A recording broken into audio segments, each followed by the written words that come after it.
gone through financial crisis at a very young age, Seyi Oluyole has created a safe haven to help underserved young girls who come from slums, irrespective of their tribe, in preparing for their future through dance and education. Come with us to Ikorodu, the home of the Dreamcatchers Academy girls. I am your anchor, Selena. Anytime I hear the sound, I cannot help myself.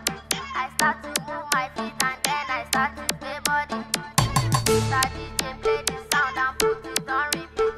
You have the right to sit down anytime you hear the beat. Give it to them like fire.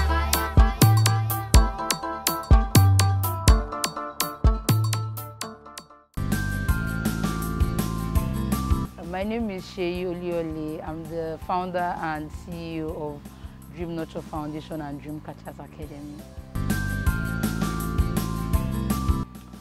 My inspiration to start the academy stems from a personal story. As a young girl, I always wanted to be in the arts. I always wanted to sing, be a dancer, be an actor, but I never got that opportunity. I was also out of school a lot, and there were times when my family were homeless when I was about 10 years old, when we went through a financial crisis. And for me growing up, I wanted to be that person that nobody ever was for me. I remember once that my mom had tried to enroll me in Wale Adenuga School, PEFT, but we were never able to raise the money. And so for me, it's being that person that nobody ever was for me, so that these girls from poor homes can get opportunities.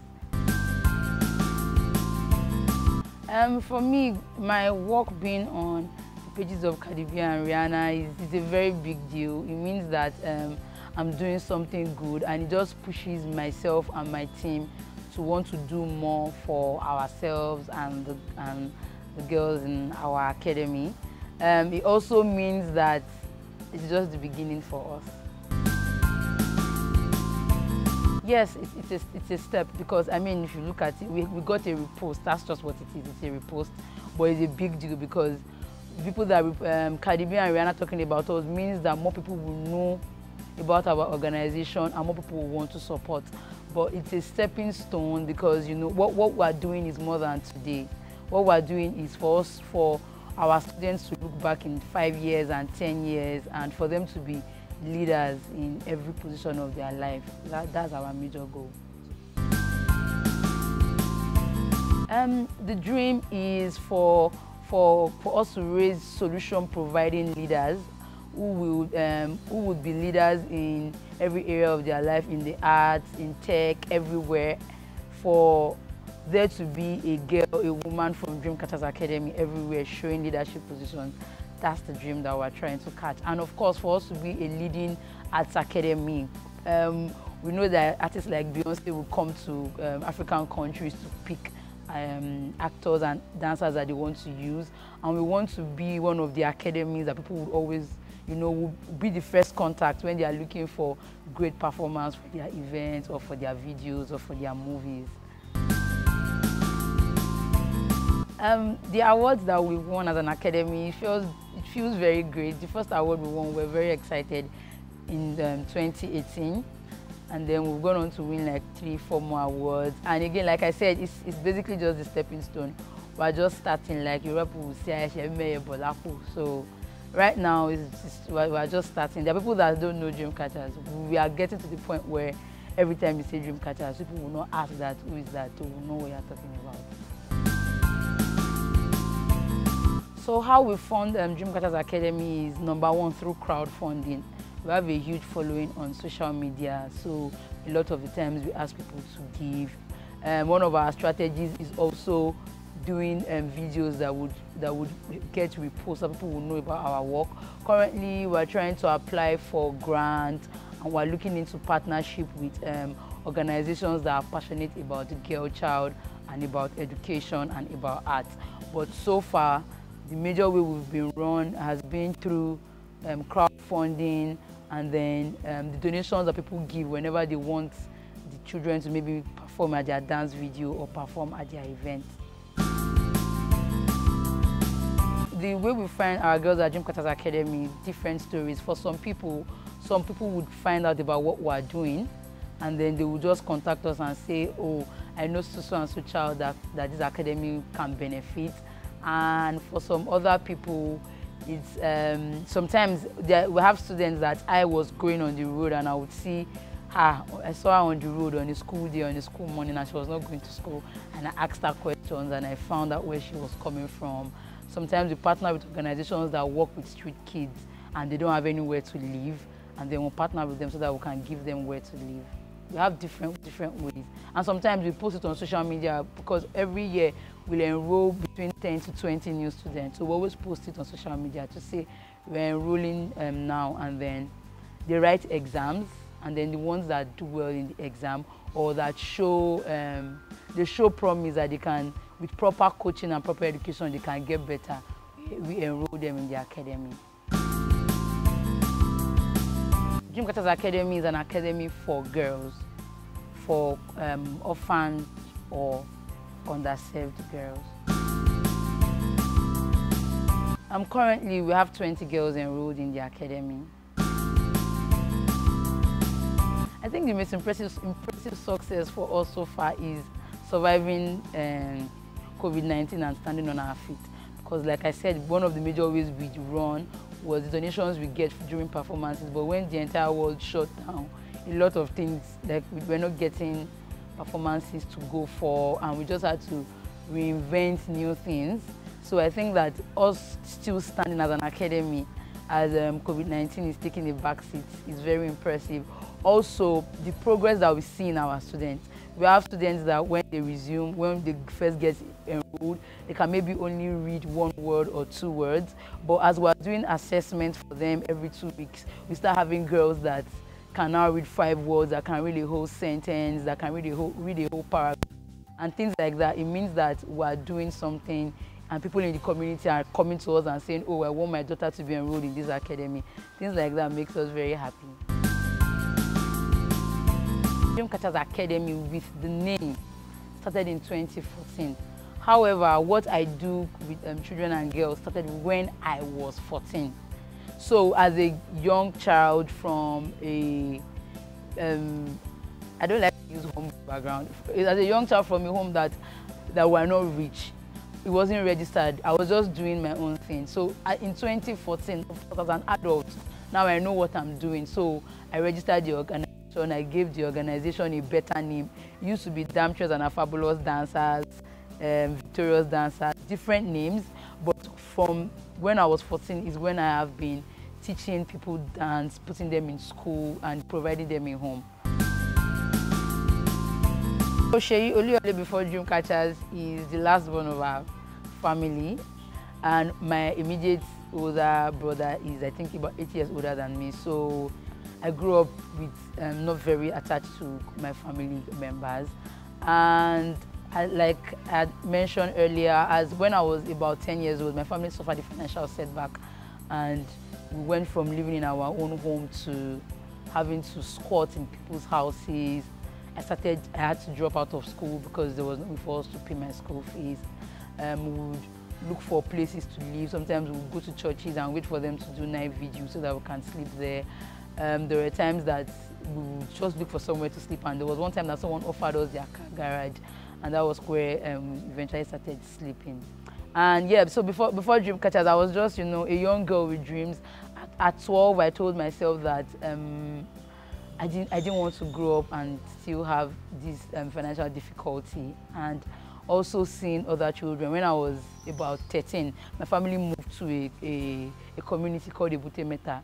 There they have a slum called Ebute Slum, and they live in wooden houses. And when I got there, me thinking that I was suffering, that I was not going to school, I saw girls that were my mates that had never gone to school. They couldn't speak English. And then I realized that I had educated parents that were willing to do more for me.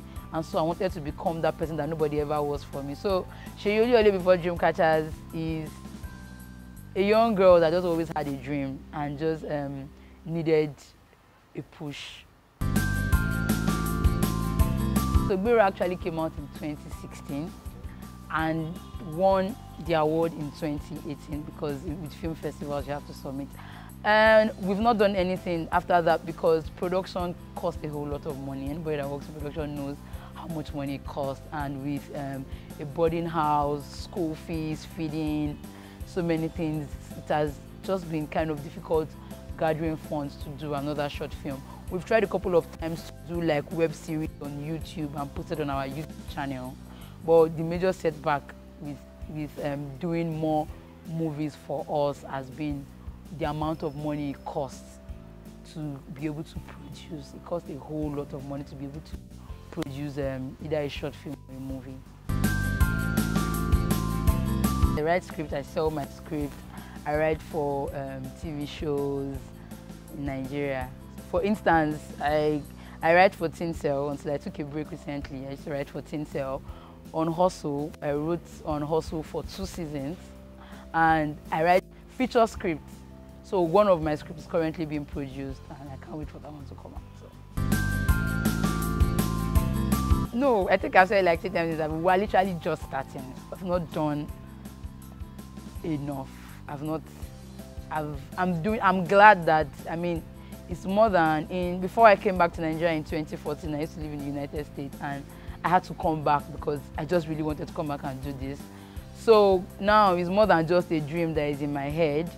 We have students in their classroom, so many more, but we are currently building a school, and I always say that when that school is finally complete, I'll rest for a week because I know myself. I always find a new project every time. I won't necessarily say dance to at any time, but I love Rihanna. Like, I love if Rihanna shows up here now, I'm sure that I'll faint. I love Rihanna, so like anything Rihanna like this, you have me. But the thing now is that the Rihanna song might not be a danceable song, so I don't want to say, but like I love Rihanna, and I generally love Afrobeat music. Any Afrobeat music, as long as it's child friendly, because I work with children.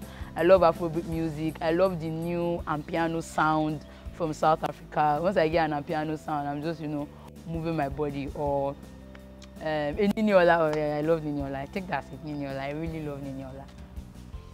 And I'll dance to any Niniola song. We have children from all over Nigeria, all over Nigeria. We don't segregate based on race or tribe. Like I always say one thing, I mean, we have Nigerians that are tribalistic and like, oh, Yoruba people are, Igbo people are, but I think that we're all human beings. It's humans that have the bad traits, not people from certain tribes. So we have children from different tribes at our academy, as long as the girl passes our criteria, and we have someone, because we always make sure we're not an orphanage, we're an academy that helps orphaned and disadvantaged girls. So for us to enroll any student, there has to be a guardian, someone that would say, oh, we're the one enrolling our students in your academy. The student gets an admission letter, and then they sign a guardianship form that says as an academy we can do decisions for the child. Child trafficking, child kidnapping, child abuse, everything hurts me like deeply, and I really wish that there's something that we can do about child trafficking. My academy is one of the things that we can do. There are many girls that they traffic because what they will tell them is, you want to be an actor, come, let me teach you. Because there are girls that are passionate. I mean, our society does not really encourage the arts, but if you look deep, you will find girls that want to dance, that want to sing, and that's how predators get to them easily. They just say, "Shay, you want to be on TV, I can help you." And that's one of the things that our academy is trying to tackle. I always say that don't let anybody tell you what to do. It's your choice if you choose to be in the boardroom or be in the bedroom. And choose yourself as a woman. It's very easy. The society has given us that weight, that, oh, think of this person, think of this person. It's awesome, think of other people, but choose yourself first, because if you are alive, that's the only way you can be, that's the only way you can help others, that's the only way you can be accountable to others, that you can be responsible to others. Don't let anybody tell you that you are speaking too loud. Don't let anybody tell you that you are doing too much. Don't tell yourself that, I'm sorry, or maybe I'm saying too much. No, just, make your choices. Every choice that you make, think about yourself, choose yourself, because at the end of the day, every other person will pick themselves first before they pick you. So always pick yourself first and do what you love. like.